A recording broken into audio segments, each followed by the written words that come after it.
এক দেশে ছিল এক কাফের বাদশা। সে ছিল বড় জালিম, অন্যায়ভাবে মুসলমানদের উপর অত্যাচার নির্যাতন চালাত। কোনো এক যুদ্ধে পরাজিত হয়ে সে মুসলমানদের হাতে বন্দী হয়।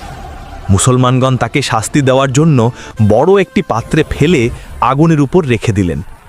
প্রাণ রক্ষার তাগিদে বাদশা প্রথমে নিজের দেবদেবীদের কাছে সাহায্য প্রার্থনা করল, কিন্তু দেবদেবীর বাদশার কোনো উপকারই করতে পারল না।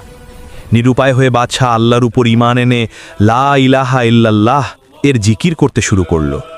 সঙ্গে সঙ্গে আল্লাহর পক্ষ থেকে সাহায্য এসে যায়। আকাশ থেকে প্রচণ্ড বৃষ্টি নেমে আগুন নিভে যায় এবং প্রচণ্ড বাতাস এসে তাকে সহ পাত্রটিকে উড়িয়ে অন্য এক শহরে নিয়ে যায়। তখনও সে অবিরাম কালিমা লা ইলাহা ইল্লাল্লাহ পাঠ করছিল। ওই শহরের লোক ছিল সব কাফের। তারা এই আশ্চর্য কাণ্ড দেখে এবং বাদশার বিস্তারিত ঘটনা শুনে অবাক হয়ে সকলেই মুসলমান হয়ে গেল।